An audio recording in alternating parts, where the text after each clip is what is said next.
What? It's a me sign. I get it. There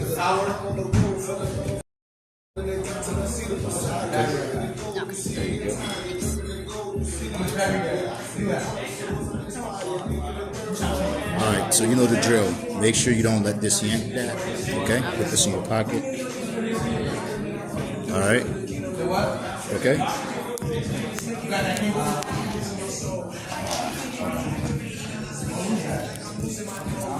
You have to kind of control this a little bit.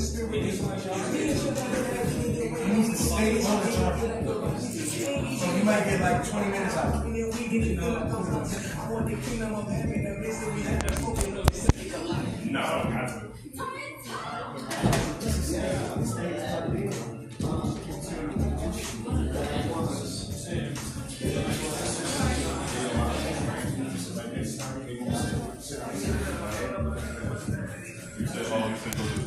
Oh, Dad.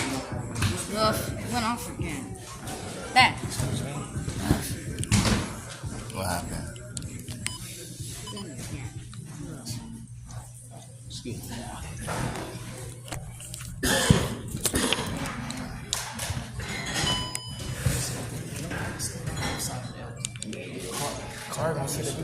You gotta be careful with this. You gotta pay attention to that, so that way it doesn't yank it down.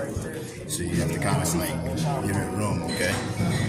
Yeah, I'm just sitting close. I'll call right now. When you come back, I'm gonna get up. Where's the Mario? Where's the Mario? You gonna film for the YouTube? You can just leave it here. Just leave it here. Okay? Yeah, just leave it here. Give me that. You can sit down. Sit over there. Yeah. Go sit over there. Hey, shalom, everybody. Shalom. Water to the sisters for, coming in early. There's some type of decoration going on the water. Anybody having their first party on? Their first parentheses. 3, 2, back there. 4. Okay. Everybody else got done this before. Alright, so Purim is a feast day that Purim is not a feast day that you're going to see in the book of Leviticus. Okay? Purim is a feast day that comes after because something happened and the Israelites created an observance for themselves. You can do that. Right. We can esteem any day we wish. Alright, make sure your phone's on mute, on silent, your rings on silent. Okay? Purim is also a feast day where we can give gifts to one another. Okay? We can do that on any feast day, but when we go into the scriptures, y'all going to see that. Alright? So it's really just a history lesson. It takes a little while to teach. It got a decent amount of reading, but when I tell you this is one of the more interesting histories, it's very detailed and very interesting. Right? Brothers can assure you of that. Right. Alright? So all y'all need is your Bibles. We can, I don't want to go too deep because it's Thursday and it's already 9 o'clock. I don't want to go too deep with the lesson. There are also parts of this that you can extract from the Apocrypha, okay?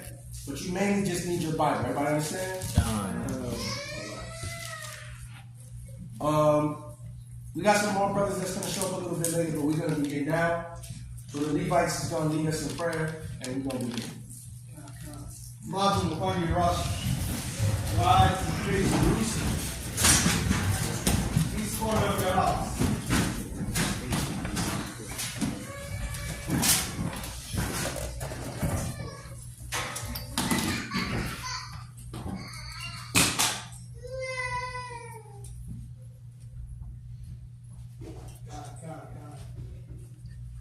God, this is a four corners prayer. This is a prayer for the Lord to bless Israel and the house in which you study.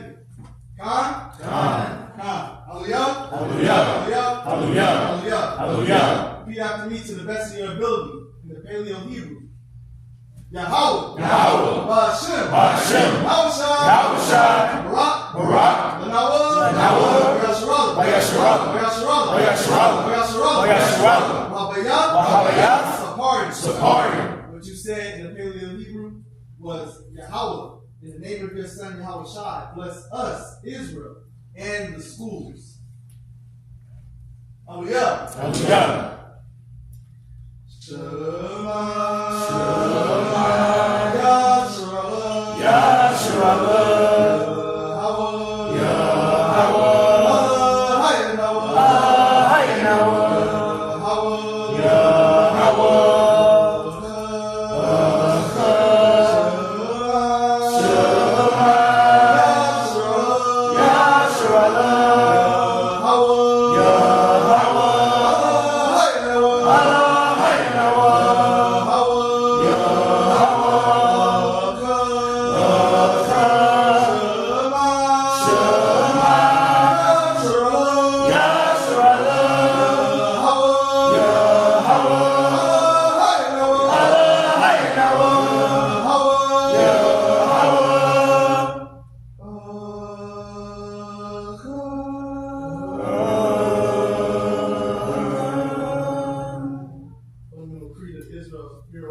Bringing us together on this blessed evening that you have brought together. You brought your people together so that we may keep your feast day in commemoration of the great victory you brought for your people Israel. Father, I pray that you continue to bring these victories into your people, though we be surrounded on all sides by our enemies, that we always be reminded who our God is and he fights our battles, and to him is given the battle. This is the Son of Mashiach Yahushua's name that we do love, believe, and pray. Amen. Amen. Please be seated. Hallelujah. Hallelujah. Let's open our Bibles to the book of Esther.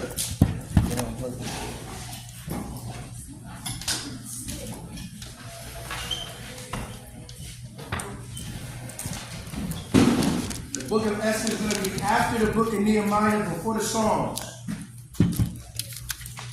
before the book of Job. So you got Job and the Psalms. So right before Job is Esther. Right? You're going to go into your Apocrypha. Right? You're going to look in your Apocryphas. Y'all going to get the additions to Esther. Page 55. If you got the regular. Page 55. This is going to give you some context. If you look at that, it'll tell you this part is part of the 10th chapter after the Greek. This part is to be placed before chapter 1 of the Hebrew. This area is after chapter 3, verse 13. Okay? This is after chapter 4, verse 17. And this is after chapter 8, verse 12. So, as I suggest, y'all read this to know the doctrine for yourself. Then y'all read the book of Esther in your own time. Read with the Apocrypha as a supplement. Okay? And it'll tell you where to pick up from your reading. So what you can do is now, you can look at your Bible, 66 books, and see where it says chapter 1. You can put additions, right? And you can put chapter 11. Because that's where this begins, right? It says this is to be read after chapter 1 in the Greek, right? So now you got it in your mind. And you can do that for all the subheading sections. All right, that's how y'all can do this together. So as we're going to move through this history, it's not working. If the green lights is on, it work. Take the plug out. Put a phone in there, then turn it up. Oh, ouch. Oh, God. Give me 1 second, y'all. We got to set up the live. For our YouTube members. You got any YouTube members here? Members of the YouTube channel? That's here? Just because I know you throwing chairs. Right? Y'all got to join the YouTube. Any Patreon members? Any killers arrest? Couple. That's media made just for Israelite women that we made. Right? It's sisters talking. You ain't gotta look at our ugly faces. It's sisters talking. Right. Giving their experiences and what they've been through. Y'all gotta check that out. Y'all go on our Patreon and that's there. Okay? I want y'all to enjoy that. Let me make this live real quick. That's right. You laughing at? Supposed to be reading.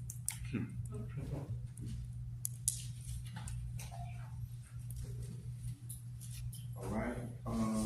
While I do this, Mordecai, can you read chapter 1? This is the book of Esther, chapter 1 and verse 1. And it reads, Now it came to pass in the days of Artaxerxes, which reigned from India even unto Ethiopia, over 107 and 20 provinces, that in those days when the king Artaxerxes sat on the throne of his kingdom, which was in Shushan, the palace. In the 3rd year of his reign, he made a feast unto all his princes and his servants, the power of Persia and Mede, the nobles and princes of the provinces being before him. When he showed the riches of his glorious kingdom and the honor of his excellent majesty many days, even 180 days. And when these days were expired, the king made a feast unto all the people that were present in Shushan, the palace, both unto great and small, 7 days in the court of the garden of the king's palace. All right, so Ahasuerus, which is Artaxerxes, threw a feast. This feast was to show the glory of his kingdom. And he invited other kings from the surrounding nations to come witness and behold the glory of his riches. Watch what happens. Read on. Where were white, green, and blue hangings, fastened with cords of fine linen and purple to silver rings, and pillars of marble. The beds were of gold and silver, upon a pavement of red and blue and white and black marble. And they gave them drink in vessels of gold, the vessels being diverse one from another, and royal wine in abundance, according to the state of the king. And the drinking was according to the law. None did compel, for so the king had appointed to all the officers of his house, and they should do according to every man's pleasure. Also Vashti, the queen, made a feast for the women in the royal house, which belonged to King Artaxerxes. So Vashti, the queen, is Artaxerxes' wife.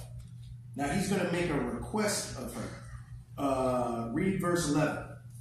Verse 11, to bring Vashti the queen before the king with the crown royal, to show the people and the princes her beauty, for she was fair to look on. So he wanted to parade his woman in front of all of these kings. God? Read on. But the queen Vashti refused to come. Salaki. But she said no. She said, you're not about to parade me around. Now that's a problem in the ancient world. That's right. She's way out of line.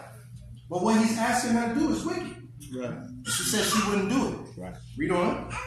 But the queen Vashti refused to come at the king's commandment by his chamberlains. Therefore was the king very wroth, and his anger burned in him. And this man got the power to kill or let you live. He's in complete control. Okay? Now, look what happened. Read verse 15. Verse 15. What shall we do unto the queen Vashti according to the law? Because she have not performed the commandment of the king Artaxerxes by the chamberlains.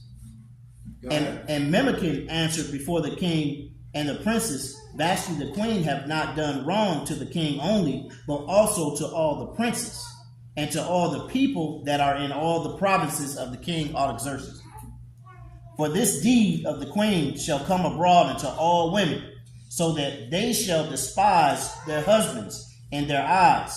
When it shall be reported to the king Artaxerxes, commanded Vashti the queen to be brought in before me, but she came not. So they feared that her rebellion would spread to the women in the other kingdoms.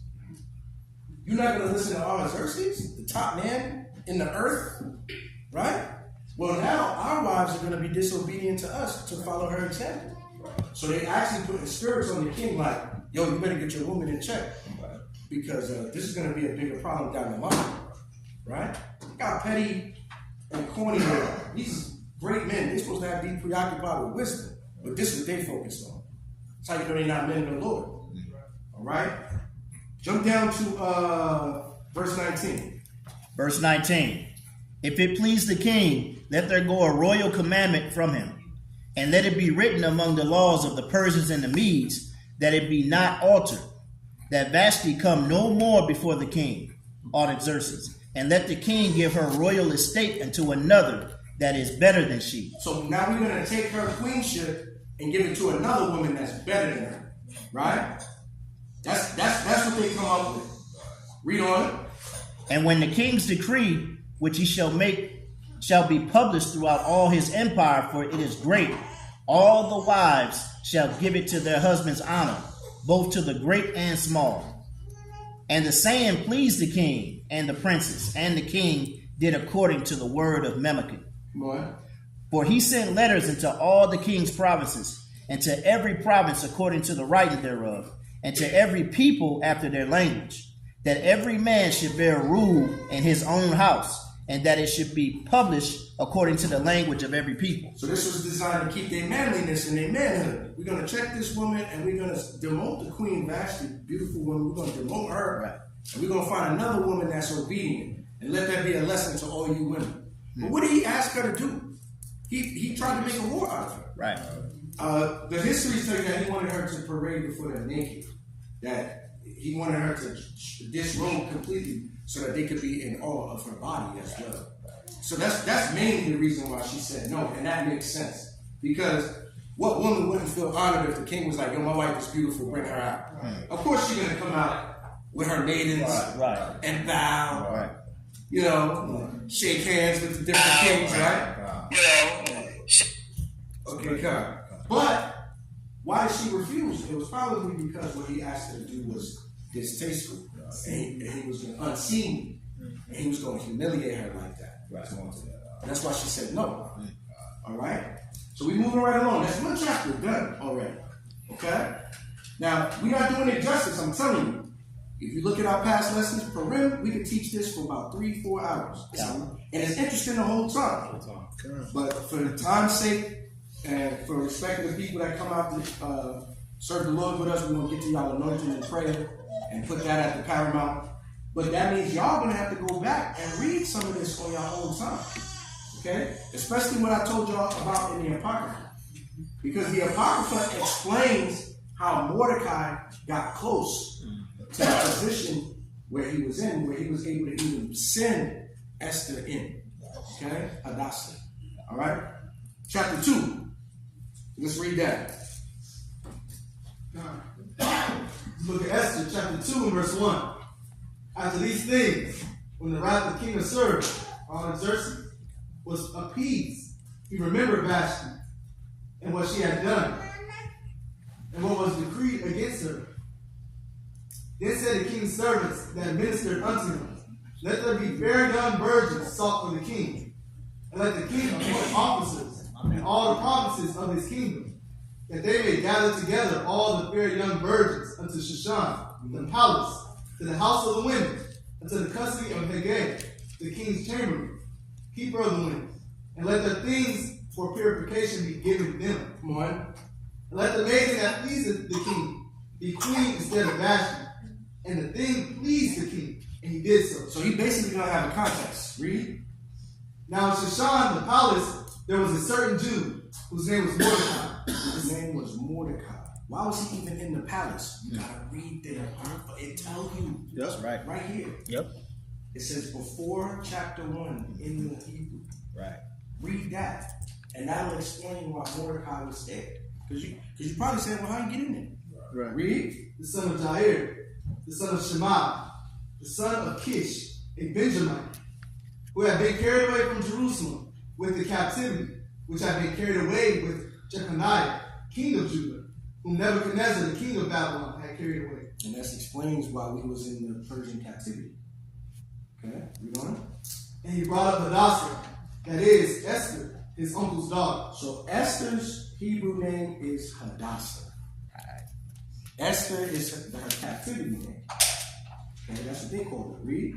But she had neither father nor mother, and the maid was fair and beautiful, whom Mordecai, when her father and mother were dead, took for his own daughter. And that's righteous. Come on. So it came to pass, when the king's commandment and his decree was heard, And when many maidens were gathered together unto Shushan, the palace, to the custody of Hegai, that Esther was brought also unto the king's house, to the custody of Hegai, keeper of the women. And the maiden pleased him, and she obtained kindness of him.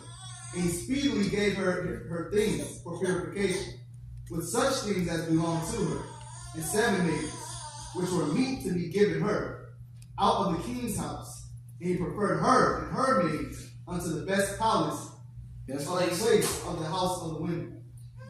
Esther had not showed her people nor her kindred, for Mordecai had charged her that she should not show it. See, Mordecai's wise. Don't tell them that you an Israelite, because they'll be there trying to kill you or worse. Right. Don't even reveal that. Okay?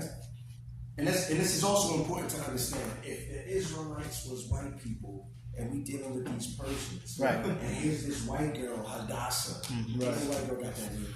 And if that was the case, it would be no hiding her. Because obviously she's one of them Jews. Look at her nose, look at her face. Right. No, that means she looked just like the people of the area. Right. Found very dark skin, and she fit in with the people of Persia. She looked like those people. Right? Or it would be obvious to discern that she was a Jew if they had that discernible look that they got now. Right. Something to think about. Read on. And Mordecai walked every day before the court of the women's house to know how Esther did and what should become of her. The Apocrypha teach us, that's right, the Apocrypha teach us that a father loses sleep for care of the daughter. So she's not just his niece. That's a daughter to him. And he's pacing back and forth hoping that she's okay. Because he knows what will happen if they find out she's an Israelite. Right. You understand? Jump down to verse 16. So Esther was 15. Now when the turn of Esther, the daughter of Abihail, the uncle of Mordecai, who had taken her for his daughter, was come to go in unto the king, she required nothing but what Hegai, the king's chamberlain, the keeper of the women, appointed. And Esther... So if that's his uncle's daughter, that's really his cousin. I call her his niece. That's his cousin, right? And Esther obtained favor in the sight of all them that looked upon her. So Esther was taken unto the king of servants, into his house, royal in the 10th month, which is the month Tebet, in the 7th year of his reign. And the king loved Esther above all the women, and she obtained grace and favor in his sight more than all the virgins, so that he set the royal crown upon her head and made her queen instead of Vashti. So that's how Esther became queen in Ahasuerus' house. Okay? She was the most beautiful woman in the kingdom. She replaced Queen Vashti because Queen Vashti wasn't going to let you parade her around. Right? And that should tell you what kind of man Ahasuerus is. All right? All that power is simple as hell. It's basic. And wicked. And very chauvinistic to humiliate his woman like that. Right? But the Israelites, we don't learn that. We learn how to treat our wives. It says, treat her like your own flesh. What man ever hated his own flesh? So then why would we do something like that to our wives? That's why we care for their appearance. We want them to dress a certain way. We want them to present themselves a certain way. We always check them behind them on social media. It's the same thing. Because we're not like these heathen men who will parade their women around. That's right. You look at the media now, the world now, brothers be boasting their women is half naked. Right. Celebrating. Look at Swizz Beatz, man. My wife up there with that red dress, cheeks out, and this man behind him. Right. Crazy. And he calling us insecure for not liking it. Crazy. Because for him to be a real man in this society, he gotta be okay with that. Right. And any man that's not willing to accept that, you insecure, you're not a man. Right. What? That's the way they're teaching us and trying to design us that way. Not only is that unwise, it's disingenuous because he don't like that, even though you say you do. Right. Be real, bro. You ain't feeling that. I don't want nobody breathing. Don't even breathe on my woman, man. Leave her alone. Why you gotta sit so close for? Right. What you all looking at her for? When you talk to her, don't look at her. That's right. Look over. Look at the side. All right. But we get called what for feeling like that? What we get described as insecure. See that? And misogynistic somehow. Somehow we hate women because we want to protect her that much. Right. See that? Unwise, man. Salakria. Pass that back to Mike. Let's get chapter 3. Well, you wanted to read that, Derek? I can't. But If you're going to read, you got to read loud and project your voice. Mike got it. I got a precept on that point though. All right, if I can. This is the book of Sirach, chapter 36 and verse 25. When everybody have it, say Khan.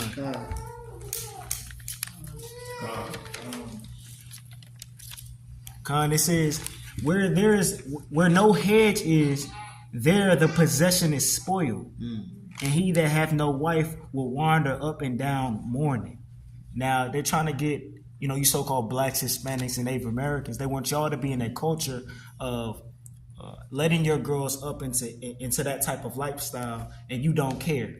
Be numb to it. They're gonna do that. They're gonna be half naked. They're gonna be around men with no control over themselves. But you just accept it and be cool with it. But that's leaving your women, the blessing and gift of the Lord. You just leaving out there for anything to grab, right? And that's not how the Bible teaches us to conduct as men, right? You are the hedge that's described in this scripture.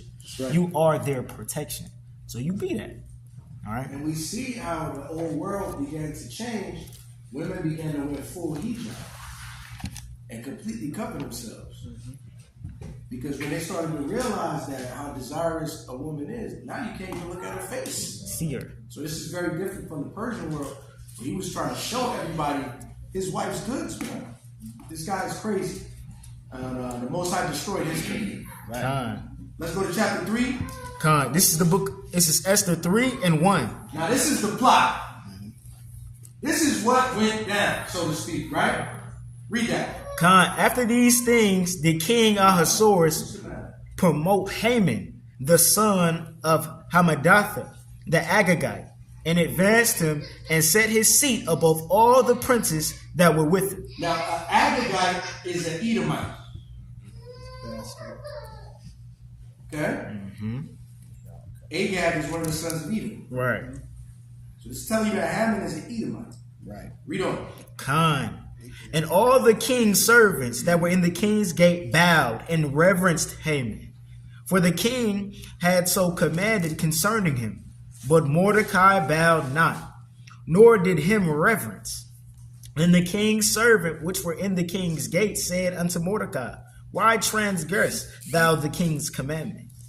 Now it came to pass, when they spake daily unto him, and he hearkened not unto them, that they told Haman, to see whether Mordecai's matter would stand. And if he had told them that he was a Jew. For he had. Salakia. For he had told them he was a Jew. So Mordecai wasn't bound to this Edomite, huh? Everybody else do him reverence, and Mordecai was just looking at him like, what's next? Right. So that puts hatred in the so-called Esau. They got that shake my hand spirit. Acknowledge me, man. You ever have an argument with an Edomite and he want to shake hands after? Yeah. And you like, nah, man, I don't touch your hand. They get infuriated. Oh, yeah. Because don't turn away by acknowledge me, right? I seen a dude on the airplane getting a fight over that. The white dude wanted him to shake his hand, right? And he wouldn't. And he was fighting the flight attendants because you're gonna shake my hand. Like what? That's these people are sick, man. That's right. And Haman is one of the sickest. You're about to see that. And when Haman saw that Mordecai bowed not, nor did him reverence, then was Haman full of wrath. And he thought scorn to lay hands on Mordecai alone, for they had shown him the people of Mordecai. Come on. Wherefore Haman sought to destroy all the Jews that were without the whole kingdom of Ahasuerus, even the people of Mordecai. So Esau decided to exterminate all the Jews in the kingdom. It's crazy. Right? Even the people of Mordecai and the rest of Israel too. Read on. Khan. In the first month, that is the month Salaki. In the first month, jump down to verse 10. Khan of the one. Esther 3 and 10. And the king took his ring from his hand and gave it unto Haman. Read verse 9, Salaki. You gotta read that. Khan of the one. Esther 3 and 9. I'm trying to skip some of the history, but y'all gotta read this on your own time. Take your time through it. All right, but for the class' sake, we're trying to move. Go ahead. If it please the king, let it be written that they may be destroyed. And I will pay 10,000 talents of silver to the hand of those that have the charge of the business, to bring it into the king's treasury. And the king took his ring from his hand and gave it unto Haman, the son of Hammedatha. So basically, he said, I'm going to pay you to let me kill these Israelites. And the money that I pay you, put it in the king's treasury. Just give me permission to murder all of these people. Right. Because one of them won't bow to me. And I hate them all. Ain't that an Edomite for you? Right. That old hatred. Right. They can't even help themselves. Right. Read on. Khan. It says Haman, the son of Hammedatha, the Agagite, the Jews' enemy. And the king said unto Haman, the silver is given to thee, the people also, to do with them as it seemeth good to thee. Then were the king's scribes called on the 13th day of the first month, and there was written according to all that Haman had commanded unto the king's lieutenants, and to the governors that were over every province, and to the rulers of every people of every province according to the writing thereof, and to every people after their language. In the name of King Ahasuerus was it written, and sealed with the king's ring. And the letters were sent by post unto all the king's provinces, to destroy, to kill, and to cause perish all Jews, both young and old, children and women, in one day, even upon the 13th day of the 12th month, which is the month Adar, and to take the spoil of them for a prey. The copy of the writing for commandment to be given in every province was published unto all people, that they should be ready against the day. The post went out, being hastened by the king's commandment, and the decree was given in Shushan, the palace. And the king and Haman sat down to drink, but the city Shushan was perplexed. And they're like, you're gonna kill all these people in one day? And wait till you see the methodology he was going to use to kill all those people. Right. That's where the term Ham Ha comes from. Right? What we got to learn, though, is this history. Because where does Esther come into play? Everything we're reading right now is about Haman and Mordecai. Right. Because it's really Mordecai's beef. Right. Mordecai beef caused all of us going to be killed. Imagine that. Imagine a letter went out, you go to the supermarket, and it says on the 13th of this month, you're going to die. And your whole household. The city going to be perplexed. Like, what? What is the meaning of this? Right? Well, of course, that news came to Mordecai. And just like that, we 4 chapters deep. Right. All right? So I told you this is interesting and we're going to be able to move through it. Okay? So let's pay attention and continue on. Chapter 4 and verse 1. All right, chapter 4 and verse 1. Read out. Esther. When Mordecai perceived all that was done, Mordecai rent his clothes and put on sackcloth with ashes, and went out into the midst of the city and cried with a loud and a bitter cry, and came even before the king's gate. For none might enter into the king's gate clothed with sackcloth. And in every province, whithersoever the king's commandment and his decree came, there was great mourning among the Jews, and fasting, and weeping, and wailing, and many lay sackcloth and ashes. So Esther's maids and her chamberlains came and told it to her. Then was the queen exceedingly grieved, and she sent raiment to clothe Mordecai and to take away his sackcloth from him, but he received it not. Then called Esther for Hatak, one of the king's chamberlains, whom he had appointed to attend upon her, and had gave him a commandment to Mordecai to know what it was and why it was. So Hatak went forth to Mordecai unto the street of the city, which was before the king's gate. And Mordecai told of him all that had happened unto him. Now jump down to verse 9. Verse 9. And Hatak came and told Esther the words of Mordecai. Again Esther spake unto Hatak, and gave him the commandment unto Mordecai. All the king's servants and the people of the king's provinces do know that whatsoever whether man or woman, shall come into the king's into the inner court, who is not called, there is one law of his to put him to death, except such whom the king shall hold out the golden scepter, that he may live. But I have not been called to come into the king these 30 days. So the way he got it set up is if you approach him in the court and you're not called, you actually die for being out of order in the king's court. It's that strict, right? Unless you hold out the golden scepter, then you can come talk to him. So it's a lot of details to this about how dangerous it is for her to try to petition the king. You can't just request a meeting. Even though you're the queen, you can't just say, well, look, I want to talk to the king today. No. If you don't hold out that golden scepter, it's not even for you to talk. And if you do, you get put to death. It might even carry you away. So imagine the pressure that's on Esther. Like, I need to talk to you because somebody that you gave power to is going to kill my whole family. But I need to ask you as your wife not to let that happen. But I can't even talk to you unless I got permission, and that's just up to you.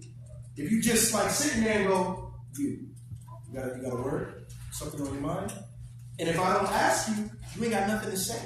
That's the kind of pressure that she's under. Okay? She said for 30 days he hasn't asked her to say nothing. So she's at the king's court every month, waiting all day. Is he going to acknowledge me? And he's not.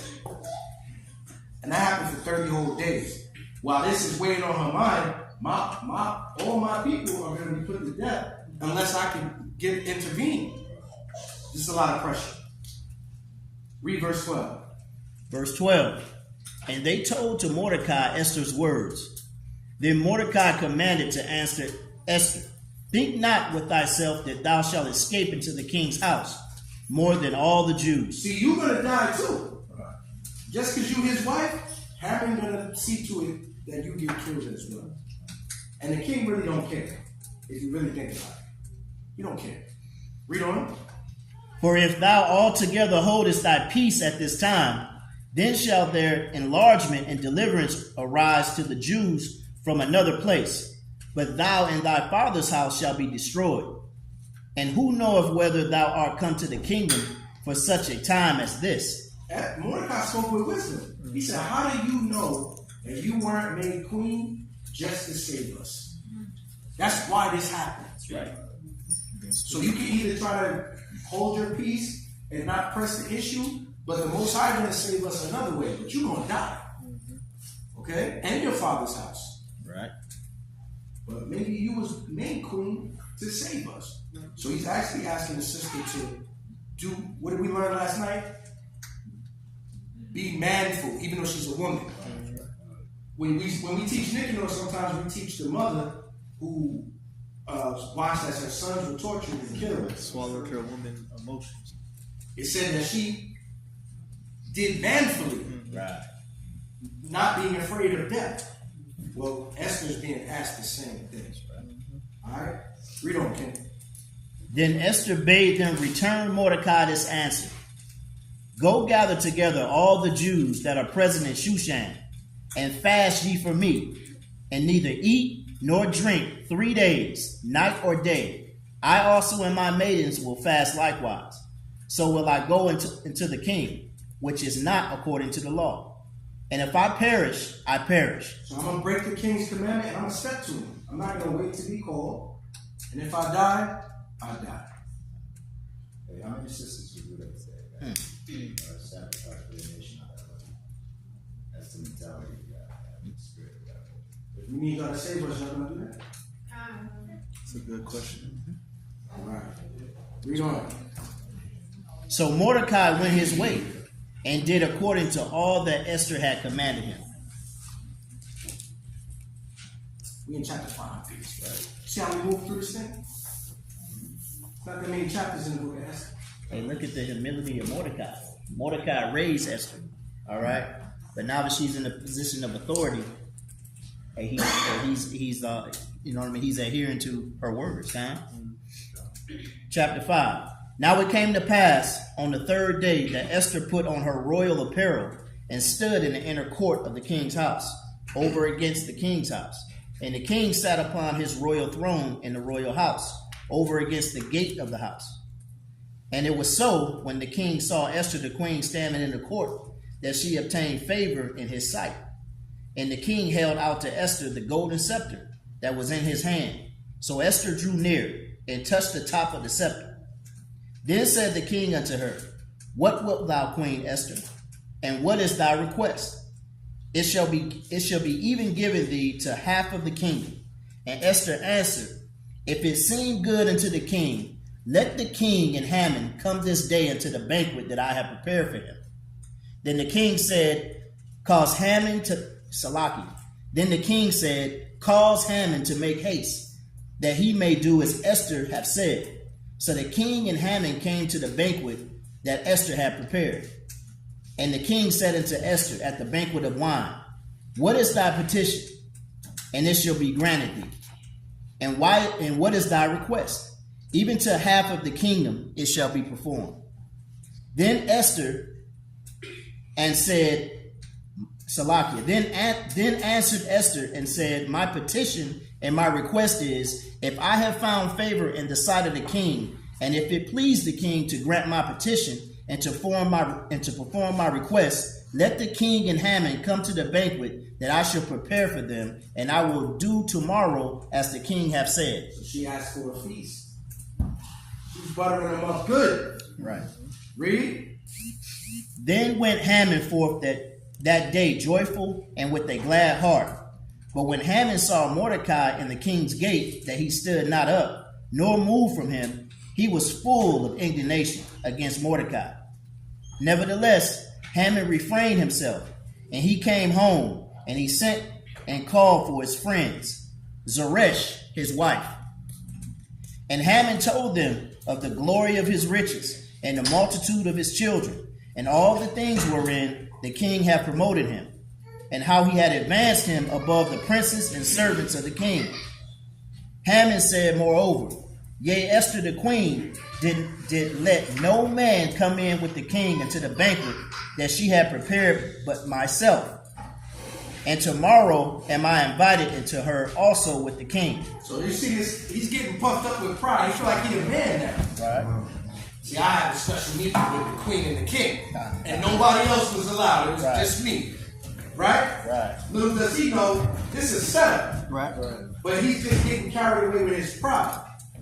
All right? I don't want to shower Paul in the scene. Shalom. Shalom.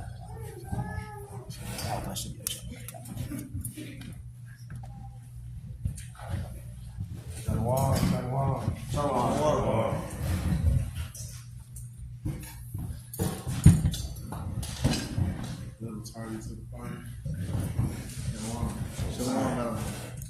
Pick back up, what he was reading. God, I want to say, hey, which verse I'm on now? You my upload. You're on verse 12. Verse 13. 13. All right, this is the book of Esther, chapter 5, and verse 13. Yet all this availeth me nothing, so long as I see Mordecai the Jew sitting at the king's gate. Then said Zeresh his wife and all his friends unto him, Let a gallows be made of 50 cubits high. What's a gallows? Say Salakia.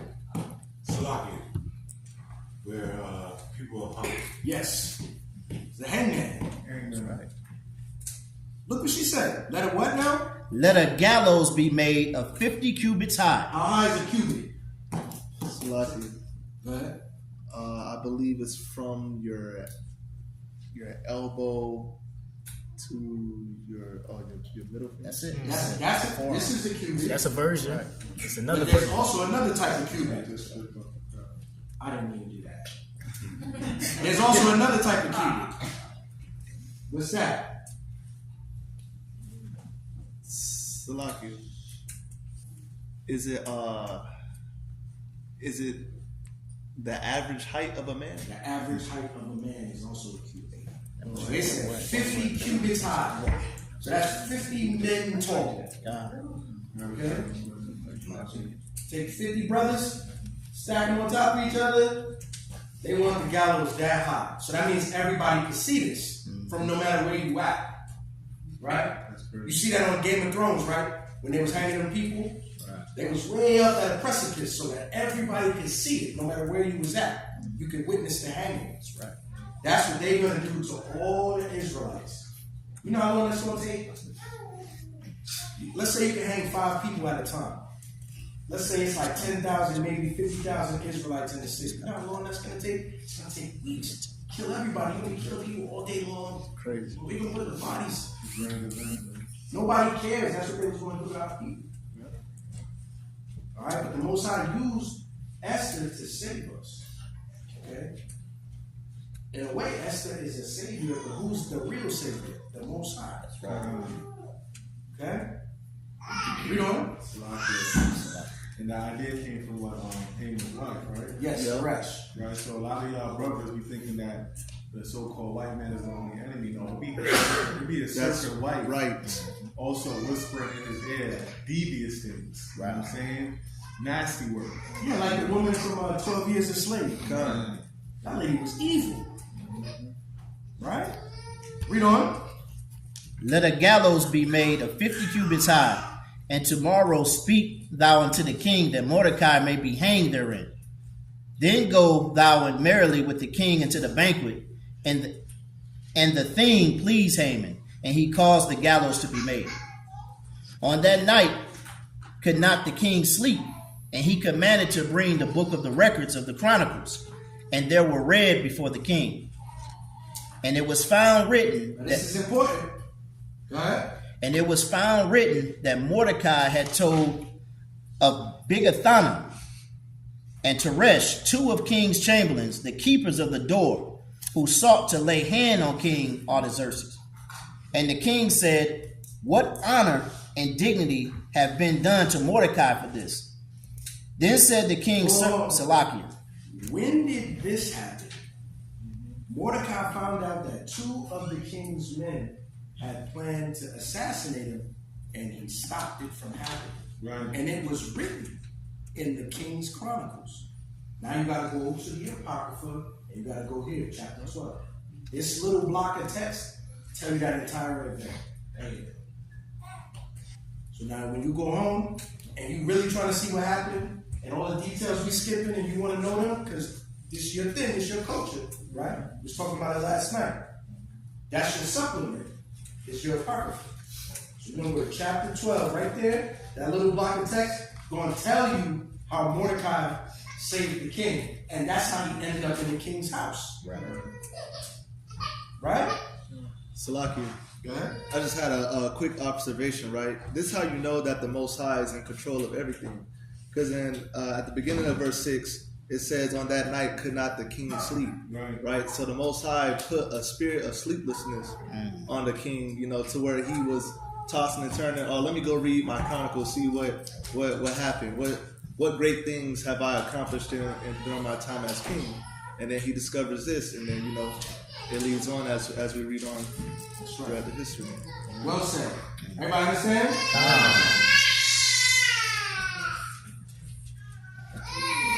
All right, let's read on. Khan. And the king said, who is in the court? Now Haman was coming to the outward court of the king's house to speak unto the king to hang Mordecai unto the gallows, that he may be prepared for him. And the king's servant said unto him, behold, Haman standeth in the court. And the king said, let him come in. So Haman came in. And the king said unto him, what shall be done unto the man whom the king delighteth to honor? So that's the challenge, the question that he's asking Mordecai. Slakia, Haman. He said, to the person that the king is pleased with, what do you think the king would do to someone that he's pleased with? Right. Now watch this answer from Haman, the Edomite. Watch his answer. Read. Now Haman thought in his heart, to whom would the king delight to do honor more than to myself? Now who would the king like more than me? Right. Pride. Haman. I remember I went to the dinner with just him and Esther. Right. I'm that guy. You gotta be talking about me. He's got to be talking. Oh, so you asking me, what would I like from you? Okay. Right? Esau's pride is his downfall. Right. Read. And Haman answered the king, for the man whom the king delighteth to honor. Let the royal apparel be brought, which the king useth to wear, and the horse that the king rideth upon, and the royal Salakia, and the crown royal which is set upon his head.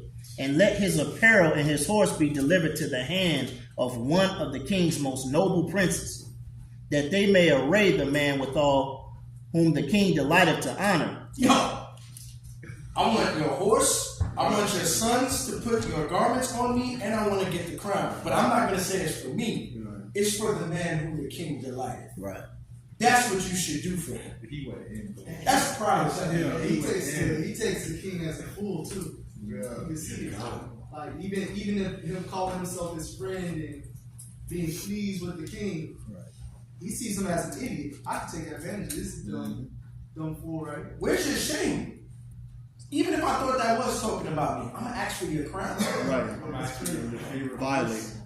I'm gonna ask for your sons to put a guard. Send your sons to dress me too, to put the royal apparel on me. That's real arrogant, man. Right. Even if I thought he was talking about me, I'd be like, oh, he give him something from the treasury. He's sitting with a nice something from the harem. One of the maidens. Right? Right. So it's small. Right. Because the king has an abundance of these things. He got all these women, he got all this money.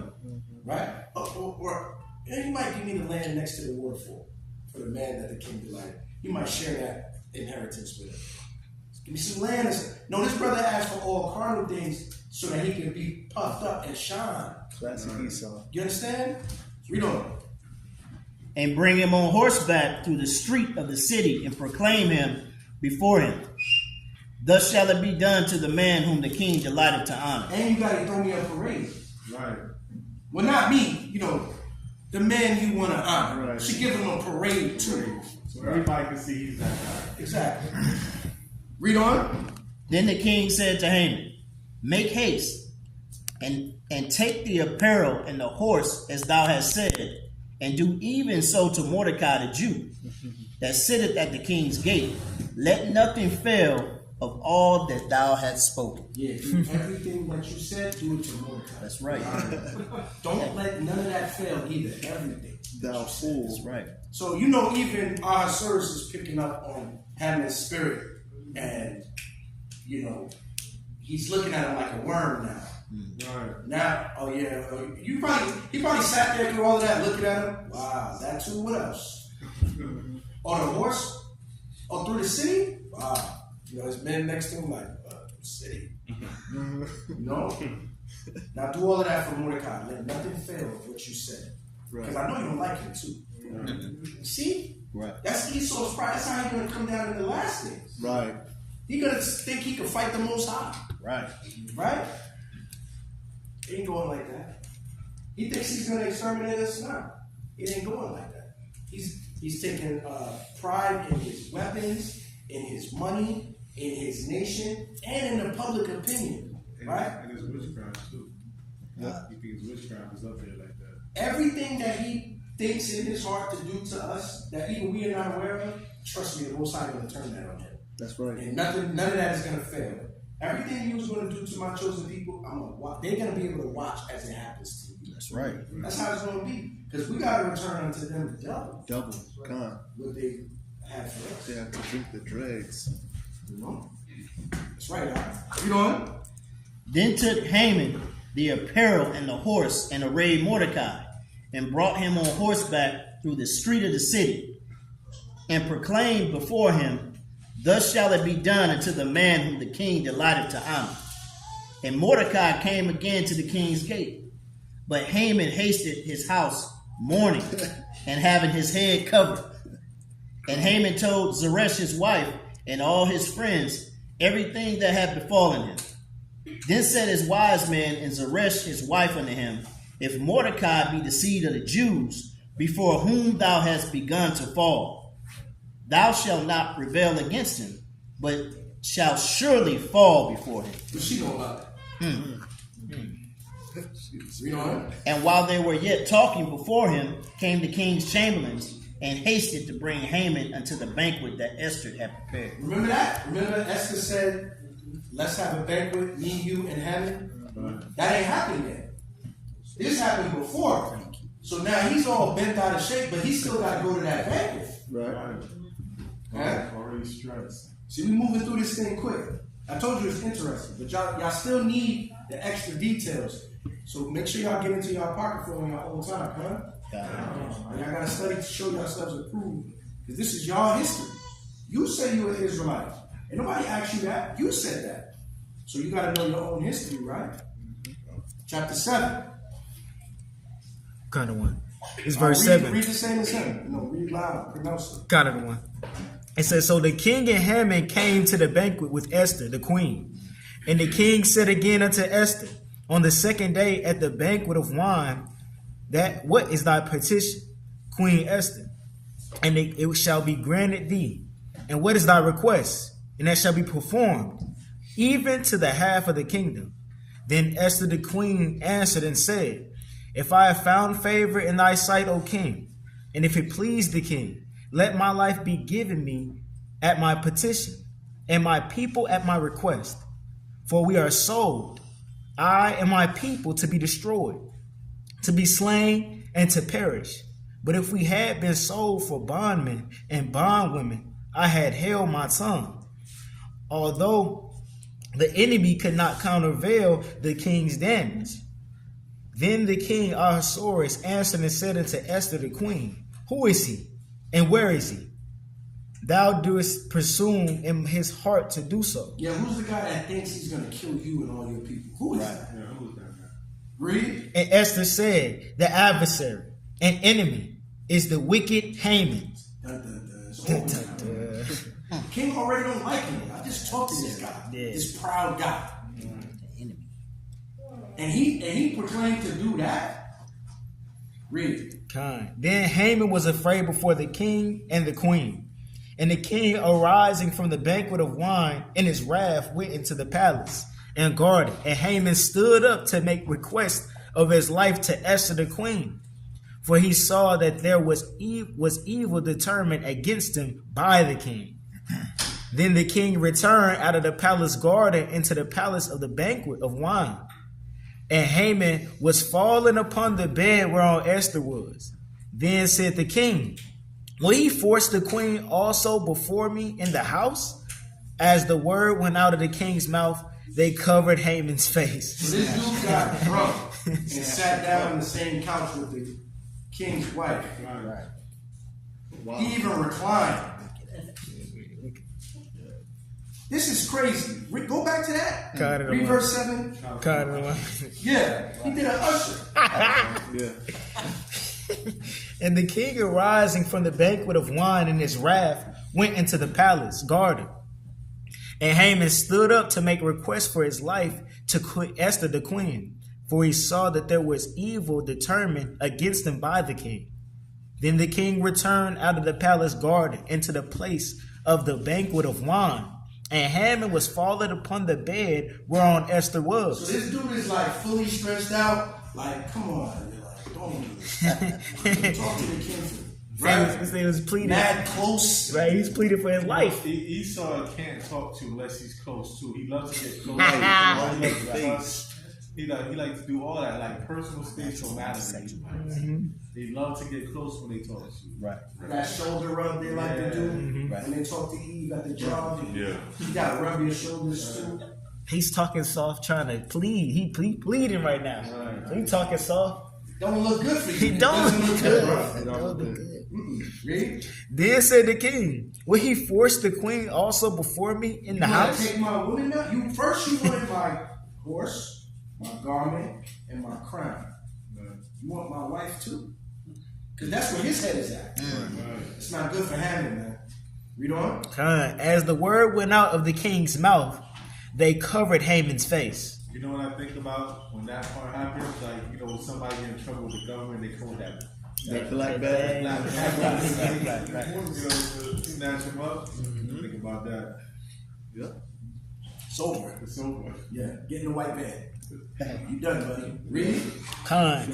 And Harbona one of the chamberlains, said before the king also, behold, also the gallows 50 cubits high, which Haman had made for Mordecai, who had spoken good for the king, standeth in the house of Haman. Then the king said, hang him thereon. So the gallows that he made to hang the Israelites on, Right. he was hung on that. Fine. So the evil he prepared to do to our people was done to him. That's right. That's right. I understand.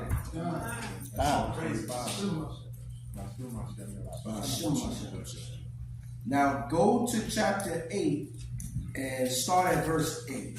Kind of one. 7. This is Esther 8 and 7. Read that. Then the king Ahasuerus said unto Esther the queen, and to Mordecai the Jew, behold, I have given Esther the house of Haman, and him they have hanged upon the gallows, because he laid his hand upon the Jews. Write ye also for the Jews, as it liketh you, in the king's name, and seal it with the king's ring. For the writing which is written in the king's name and sealed with the king's ring, may no man reverse. Then were the king's scribe called at that time in the 3rd month, that is the month Sivan, in the 23 day thereof. And it was written according to all Mordecai commanded unto the Jews, and to the lieutenants, and to the deputies and rulers of the province, which are from India to Ethiopia, at 127 provinces, unto every province according to the writing thereof, and unto every people after their language, and to the Jews according to their writing and according to their language. It's very verbose language for everybody got this decree. Okay? It was in the king's name. Jump down to 11. Come. Verse 11. Wherein the king granted the Jews which were in every city to gather themselves together, and to stand for their life, to destroy, to slay, and to cause to perish all the power of the people and province that would assault them, both little ones and women, and to take the spoil of them for a prey. Isn't that what Haman wanted to do to the Israelites? Right. He wanted to slaughter everybody, right? Right. But the king gave him the right to slaughter all of them. So Esau was he was in a troubled situation. That was at Ezekiel 25 and 14.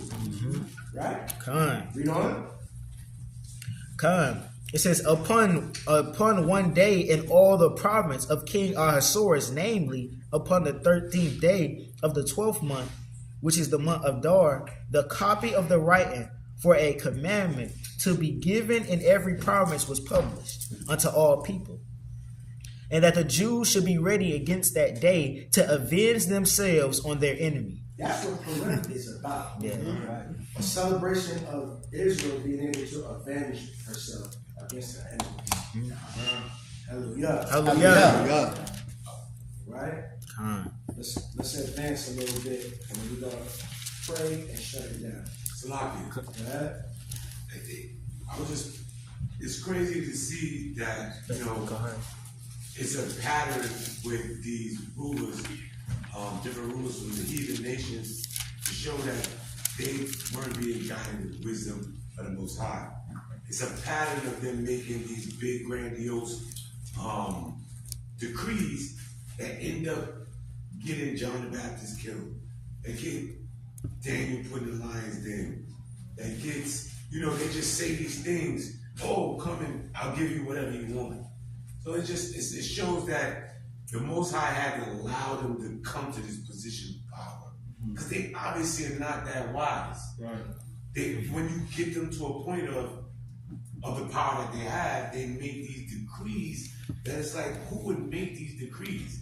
They do this and I'll give you X, Y, Z, and then now you got to chop John the Baptist head off, which you didn't want to do. Now you got to put Daniel in the lion's den, which you didn't want to do.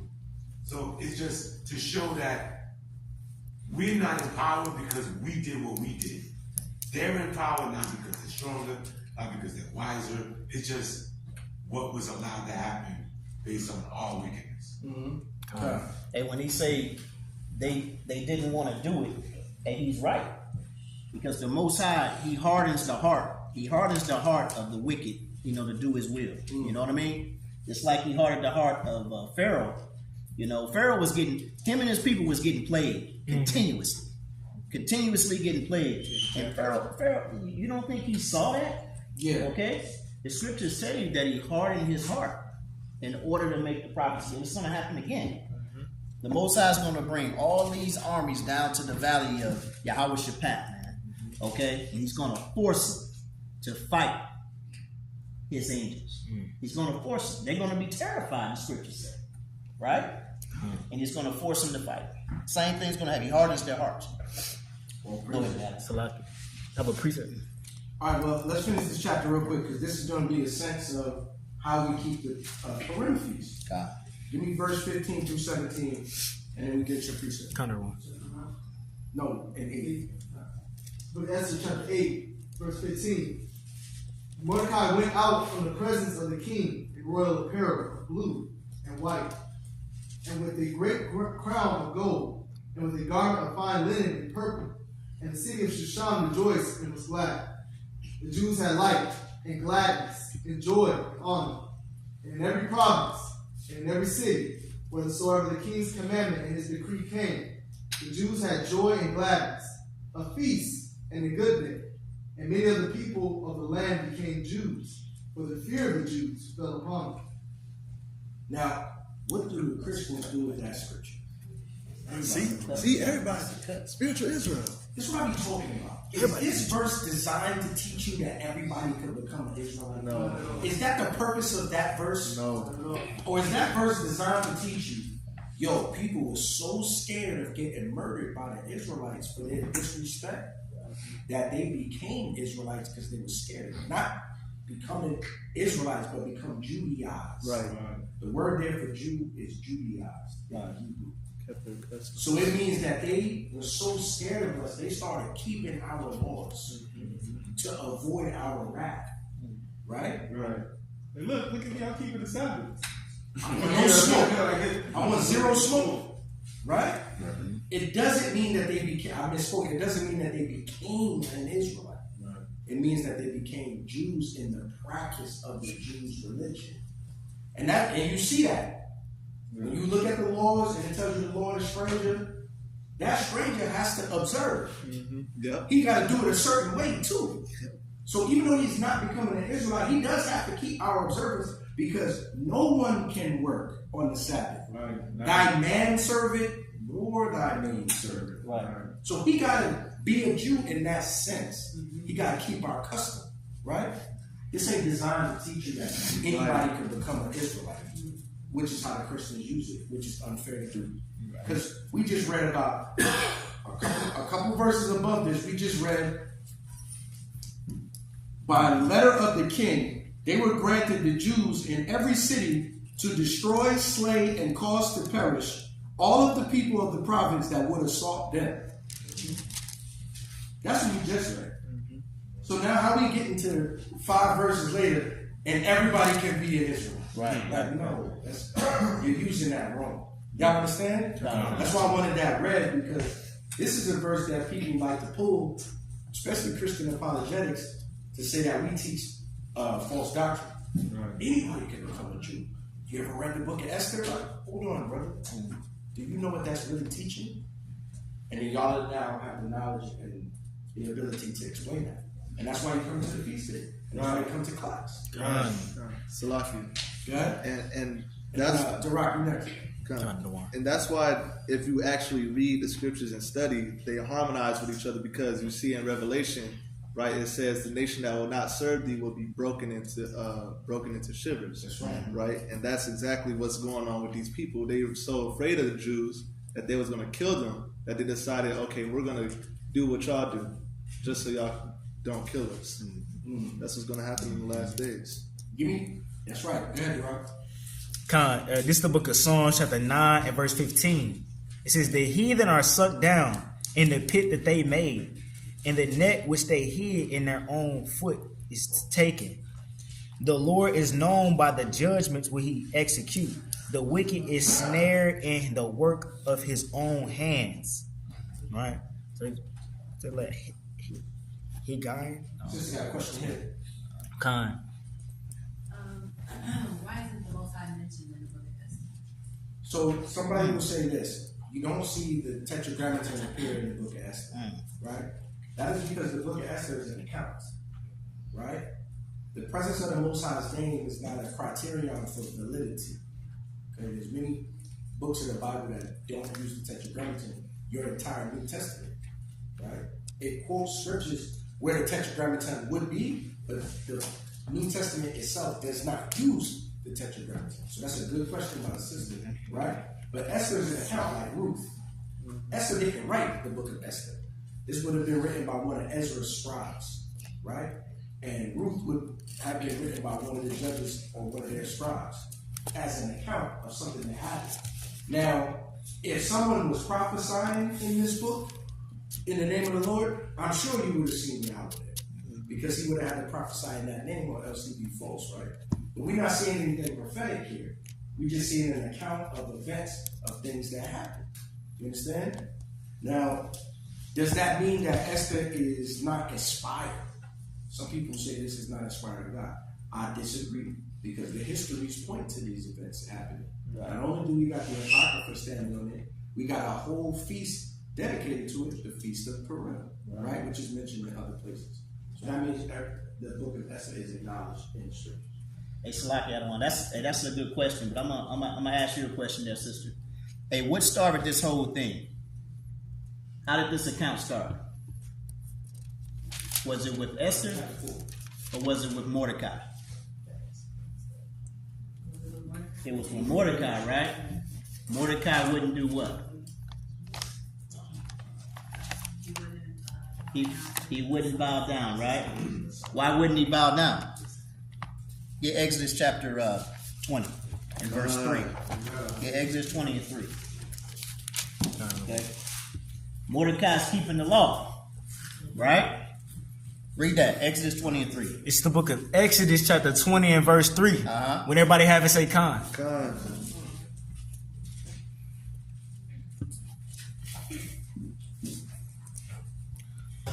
It says, thou shalt have no other God before me. All right, thou shalt have no other God before me.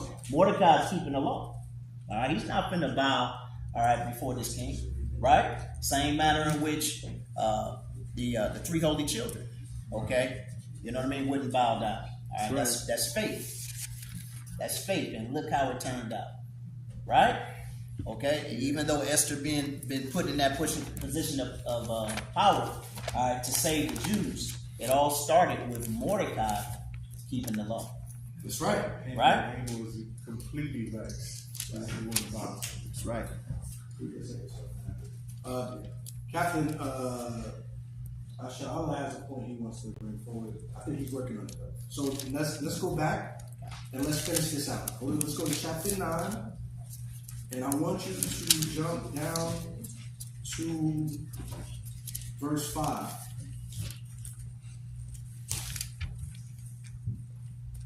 Let me read. Yeah. All right, this is the book of Esther, chapter 9, and verse 5. And it reads, thus the Jews smote all their enemies with the stroke of the sword, and slaughter and destruction, and did what they would unto those that hated them. And in Shushan, the palace, the Jews slew and destroyed 500 men. You don't have to read those names. Go to verse 10. God. The 10 sons of Haman, the son of Hammedatha, the enemy of the Jews, slew they, but on the spoil laid they not their hand. Yeah, I don't want none of your belongings. Right. We just want your life. Right. Smote you out of existence. You sons of Agag. Right? Agag. Read. On that day, the number of those that were slain in Shushan, the palace, was brought before the king. Come on. And the king said unto Esther the queen, the Jews have slain and destroyed 500 men in Shushan, the palace. Salaki, that just brought to my attention too that they slew the sons of Agag, who was what, Amalek. Right. And that's part exactly. of the law that we have to continue a war against Amalek. I'm just thinking that. Yeah. And the 10 sons of Haman, What have they done in the rest of the king's provinces? Now what is the petition? And it should be granted thee. Or what is thy request further? And it shall be done. Now watch this. Then said Esther, if it please the king, let it be granted to the Jews which are in Shushan to do tomorrow, also according to the day's decree. And let Haman's 10 sons be hanged upon the gallows. Now hold on. We call wicked and evil because we mad about slavery. Right. That lasted 400 years. And 77 million of us died. And they say we wicked for bringing that up and wanting revenge for that. And Esther and Mordecai done got all these people killed, and they about to kill some more people, some kids. Right. And they're never called wicked for getting that revenge. And that's because the Most High ain't dealing with that Christianity spirit. That's right. The reason you have a God is to call on him to save you. And he's supposed to save you from your enemies. Right. God saving you from your enemies looks a certain way. It means that they get destroyed for trying to destroy you. That's my Bible. It's weird how they approach us as Hebrew Israelites. Like what we teaching is based on hate and it's not founded. Right. Is Mordecai teaching hate? No. Right there. Love for his people. Is Esther wicked for this? Not the way it's recorded. The Lord had a feast created to commemorate these events, man. Just something to think about. Read verse 14. All right, go ahead. It'll be called nationalists. That's We right. are nationalists. Right. We're for our people. Right. Feel me? Read verse 14. And the king commanded it so to be done. And the decree was given at Shushan. And they hanged Haman's 10 sons. And they hung. Now go to verse 18. Verse 18. But the Jews that were in Shushan assembled together on the 13th day thereof, and on the 14th day thereof, and on the 15th day of the same they rested, and made it a day of feasting and gladness. Therefore the Jews of the villages that dwelt in the unwalled towns made the 14th day of the month Adar, a day of gladness and feasting, and a good day, and on sending portions to one another. That's what today is. That's right. It's a day of gladness and feasting, right? And sending gifts. Don't do it with the Christmas spirit. Now I gotta give you a gift so everybody see I can give you something. No. Just do it from the goodness of your heart, whether it even be kindness or understanding. Some people just need somebody to talk to. That's a gift. Just being there for somebody. Don't look at everything so carnal. Give me verse 24. Verse 24. Because Haman the son of Hammedatha, the Agagite, the enemy of all the Jews, and devised against the Jews to destroy them, and had cast Pur, that is, the lot to consume them and to destroy them. I'm going to read that again, Adawan. Bring it out. All right. Because Haman, the son of Hammedatha, the Agagite, Listen good. the enemy of all the Jews, had devised against the Jew to destroy them, and cast Pur, that is, the lot to consume them and to destroy them. But when Esther came before the king, he commanded by letters that his wicked devices, which he had devised against the Jews, should return upon his own head, and that he and his sons should be hanged on the gallows. Read. Wherefore they called these days Purim, after the name of Pur. That's Paryam. Lots. Yam makes it plural. In the singular form, it's just par, right? Lots. So it becomes Purim, lots. Okay? That's where the name of the feast comes from. Okay? Because they cast lots for our lives. They took a chance on our lives. Yeah. He said, I was going to give the king money to allow me to kill all these Israelites. Man. He took a lot out on our lives. You understand? Put money on our hands, basically. Basically. Verse 27. Salakia. Salakia. So give me Psalms 35 and 8. Now, it's the book of Psalms, chapter 35, verse 8. Read out. Let destruction come upon him at unawares, and let his net that he hath hid catch himself. To that very destruction, let him fall. And that's the type of thing that our forefathers knew they could tap into when it came to the Most High. That the thing that they prepared for us, that little net they prepared for us, is going to catch them at unaware. He had no idea that Esther was related to Mordecai. He had no idea that the God of Israel was going to stand up for his people. All he seen was a power move. I can eliminate these people, get good with the king, and then eventually overthrow the king. So he made the gallows, he made the plot, he made the scheme, but to that same destruction he fell. You know what I'm saying? You know, it is what it is. It is what it is. Die to death, man. Come on. Hammond, we're going to celebrate your death as long as this place stands. That's right. That's what Purim is about. Come. Give me that, verse 28. 27. The Jews ordained and took upon their seed, and upon such as joined themselves unto them, so as it should not fail, that they would keep these 2 days according to their writing, and according to the appointed time every year, and that these days should be remembered and kept throughout every generation, every family, every province, and every city, and that these days of Purim should not fail among Salakia, from among the Jews, nor the memorial of them perish from their seed. So you're going to get over righteous jail. You're going to ask a stupid question. Is it a sin if I don't do Purim? Right. Why are you asking that? Because what y'all doing Purim for? That's not Leviticus 23. Why are you saying that? Because I can. That's the only reason they would bring that up. Because I can. Yeah. Basically what he's saying is, I don't want to celebrate one of the greatest Israelite victories of all time. Right. I don't want to celebrate that. Yeah. But he's not saying it that way. He's trying to make you second guess yourself. Right. Is it a sin if I don't do Purim? Brother, I'm asking just a question. Like, bro, under whose authority do I have to do Purim? Your people. Nobody got to ask you to go watch the damn Super Bowl. Nobody got to ask you to celebrate Christmas and New Year's. You hype. It's not that we made our own feast day for us to be happy. You questioning it based on the law? Come on, bro. Stop it, man. Because you're going to have a lot of people like that. We met them already. Yep. We talked to them already.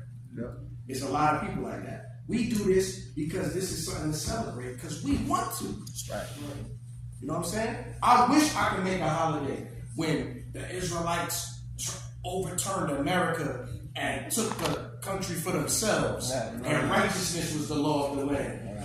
And we call this holiday Israel Day. I wish, right? But we ain't have that.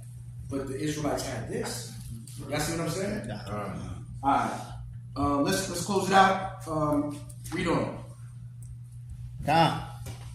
Then Esther the queen, the daughter of Abihail, and Mordecai the Jew wrote with all authority to confirm the second letter of Purim. And he sent the letters into all the Jews to the 127 provinces of the kingdom of Artaxerxes, with words of peace and truth, to confirm these days of Purim and their times appointed according to Mordecai the Jew and Esther the queen had enjoyed them, and as they had decreed for themselves and for their seed in the matters of the fasting in their cities. And the decree of Esther confirmed these matters of Purim, and it was written in the book. And that's what this is. So, this is the book teaching you how Purim came to be. Everybody understand? All right, so if brothers want to add on a bill, and we can start the prayers, and then we can enjoy and be merry and fellowship. All right. I would just like to say, like, Esther is a perfect example. Esther is a perfect example that no matter how high you get in society, you're always supposed to look out for your nation. That's right. God. She could have been like, well, I ain't gonna die for the Dusties. We over there, they Dusty, they Israelites, they the second class citizens. I'm the wife of the king now. Right.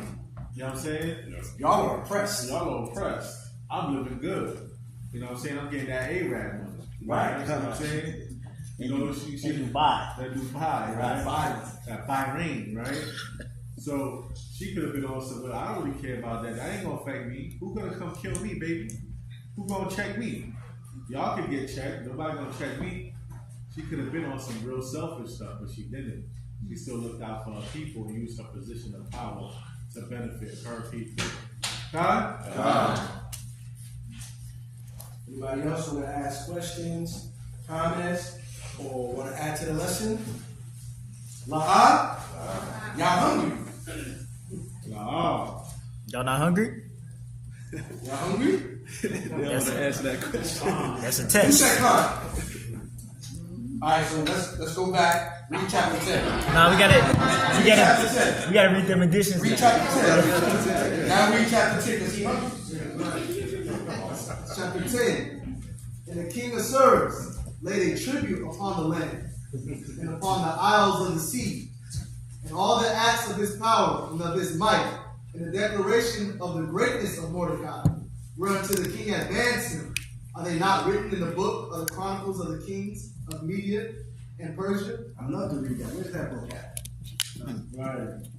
For Mordecai the Jew was next unto King Ahasuerus, and great among the Jews, and acceptance of the multitude of his brethren, seeking the wealth of his people. Of all people. Of his people. No, because see, God's message is really to everyone. And if you're a man of God, you want to bring it to everybody. So you will be seeking the wealth of everyone. Cool story. Didn't they just convert to being Jews earlier? Right. Didn't they become Jews because of fear of the Jews? What have you to do with this? We can prove that. Now read. Seeking the wealth of his people, and speaking peace to all his seed. To all his seed. Kwame Ashala. Kwame Ashala. Kwame Ashala. Right. So hallelujah. All praise to the Most High.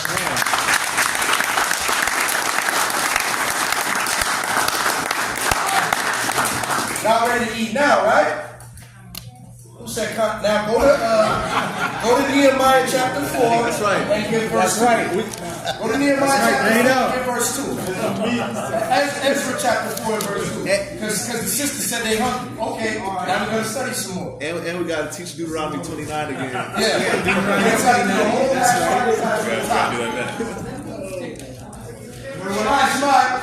Ezra 4 and 2. Let's learn something. Read that. Everyone gets this, they come. Now the sisters turn against each other. Read. Book of Ezra chapter 4 and 2.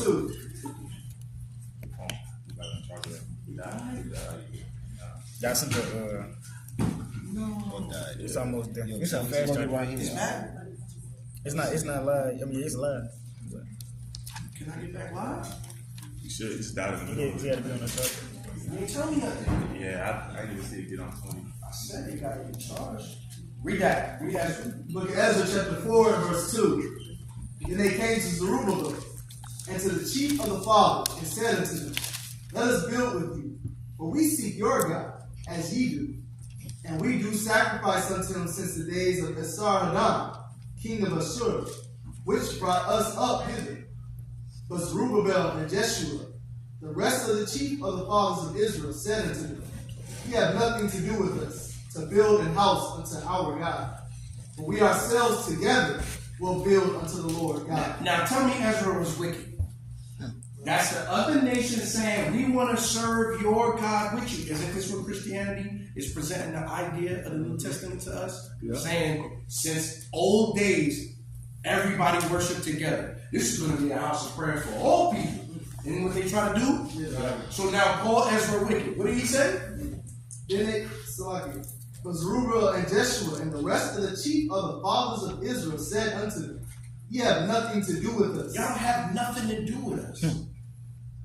They're call them wicked. Say that they're evil fulfilling us. Zerubbabel was part of the king's court.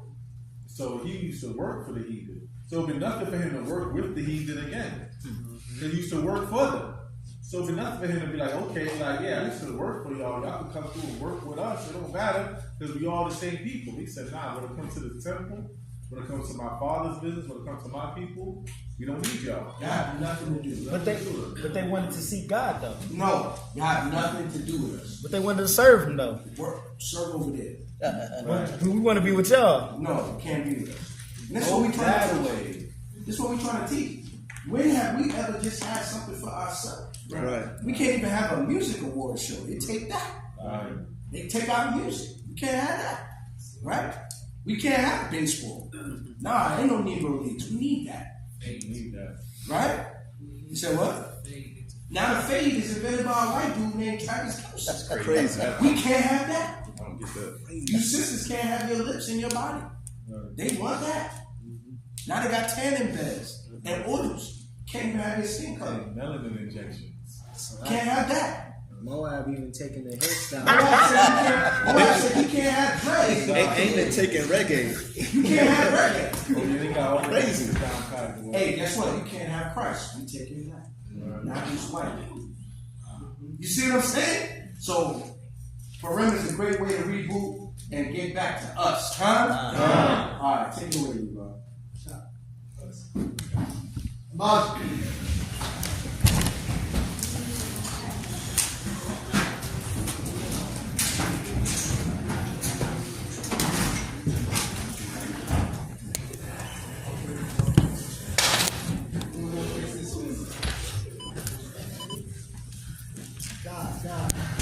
At this time, we're going to do the anointing prayer. So y'all got to line up. We have the sisters come up and line up before us, please. Brothers, go ahead. If you want to come back. But we're gonna make some chairs down.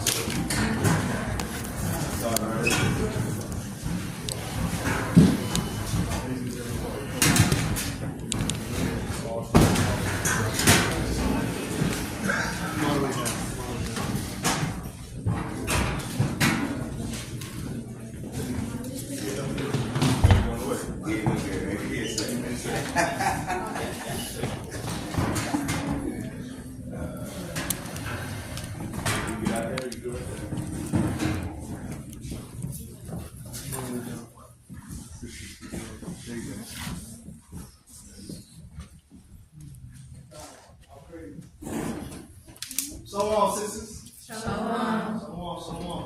So at this time, we're going to do the anointing prayer. The way this goes.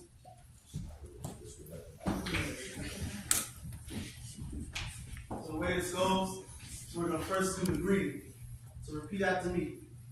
Yahweh. Yahweh. Ba'ashem. Ba'ashem. Shamar. Shamar. Athah. Athah. Athah. Salaki. What that was Yahweh, in the name of your son, Yahweh Shai, watch over us. Watch over you. Right? That's our prayer for the sisters, that y'all be protected and watched over. Like Mordecai, he fret over his niece or his cousin or his daughter. That's the way we fret over you all the day long. Wonder where your whereabouts are, if you're okay, how you doing. Even some of you may be at the house and we still want to know, are you okay, are you good? Right? That's how much we love our sisters of our nation. Khan, our praises. So what we're going to do is we're going to go down the line and you're going to say your name 3 times. Right? Say your name 3 times. The brothers are going to repeat. Sisters, remain silent and have on your meditation your nation. Eliana. Eliana. Eliana. Tiara. Tiara. Tiara. Alea. Alea. Alea. Tatiana. Tatiana. Tatiana. Kana. Kana. Kana. Tamu. Tamu. Tamu. Calais. Calais. Calais. Asia. Asia. Asia. Medora Lee. Medora Lee. Medora Lee. Jackson.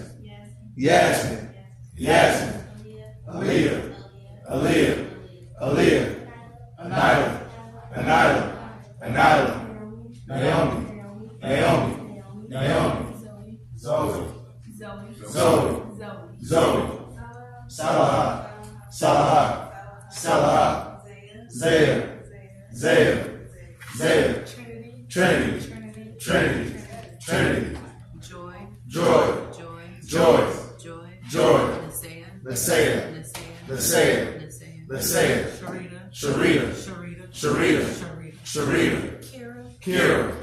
Kira. Kira. Ashar. Ashar. Ashar. Ashar. Liana. Liana. And we're going to sing the anointing prayer. Brothers, repeat after me. Ya Baraka. Ya Baraka. Yahweh. Bayashamar. Yahweh.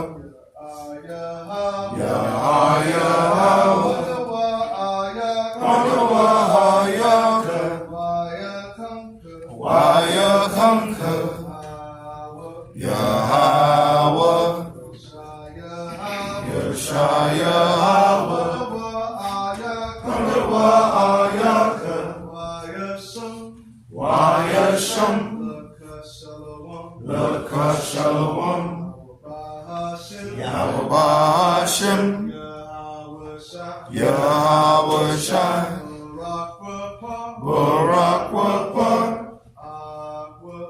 Aqua, Yahweh Hashem, Yahweh Shai, Barak Wapar, Yasher Allah. Thank you, Father, for our sisters. Thank you for opening their minds to this marvelous light that you presented to us all, call us out of the world of darkness, that we may walk the paths unto righteousness, and that we may be a fruitful God, as it is prophesied that we will be in our land. Father, this is the first step to our journey back to you, back to your bosom, so that we may be a people together, building together, as it said in Ezra chapter 4, verse 2. That we may come together to the time appointed and be a people once again called after your name. It's in your Son, Hamashiach Yahushua's name, that we love, we praise. Amen. Amen. Thank you, sisters.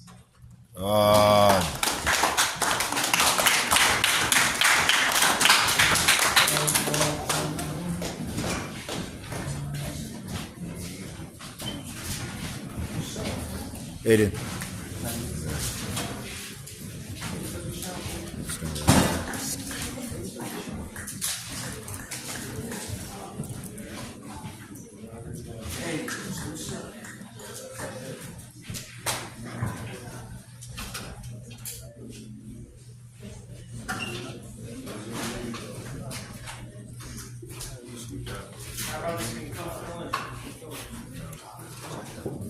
Stay right there. Slide. Slide right by you.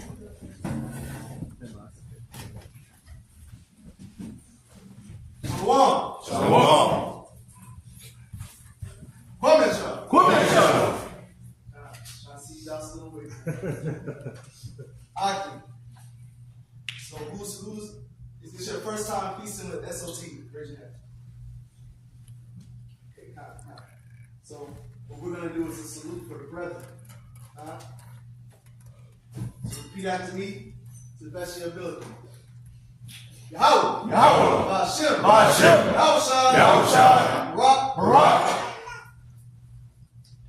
Rapar. You gotta do salute. Come on, brother. We're gonna do the salute first.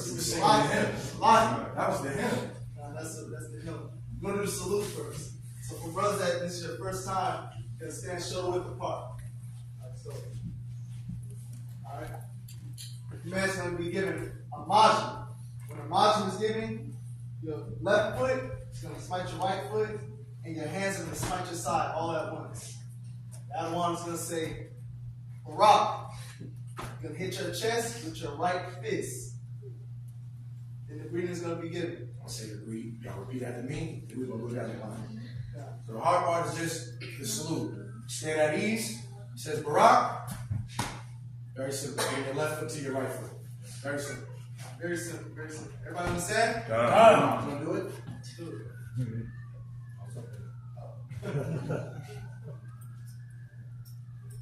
Mother. Barak. Yahweh Hashem Yahshua Barakatam. Yahweh Hashem Yahshua Barakatam. Emoriah. Korea. Chant.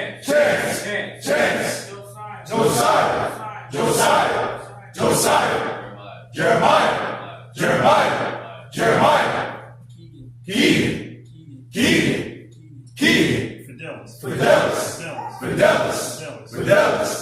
Jameer. Rich. Karash.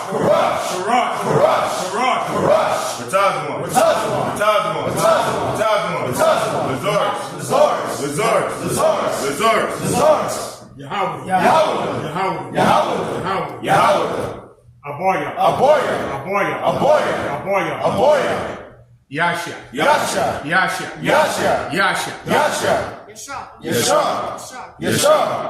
Yeshua.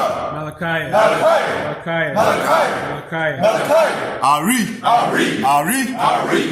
Ari. Kaya.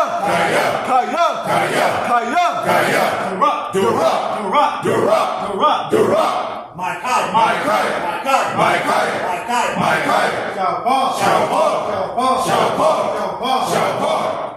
Yahweh. Esdras.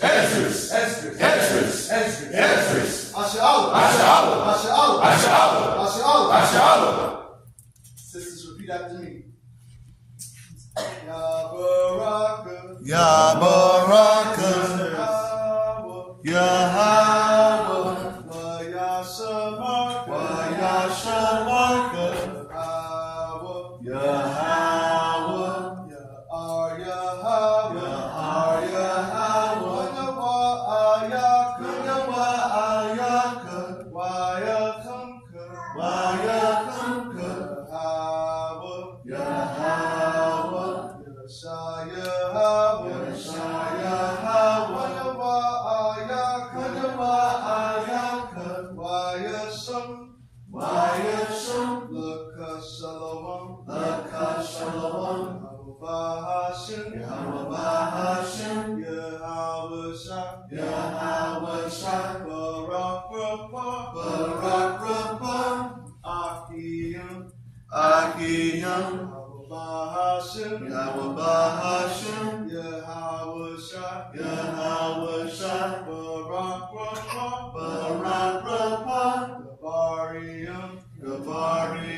Thank you again, Father, for our people, for the love that you gifted us with your commandments, that you granted a heritage unto us.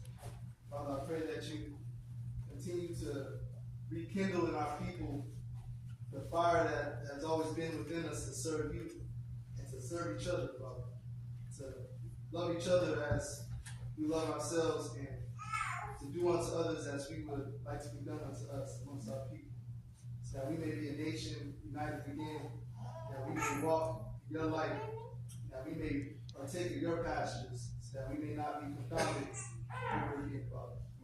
Father, I pray for our children, that we continue to nourish them with the sincere milk that you have nourished us with, and we forever continue to grow and to be the choice vine that you have picked from the beginning.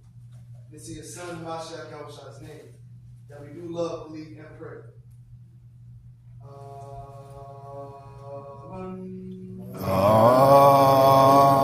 Amen. Everybody say Ashar. Maryam. Hallelujah.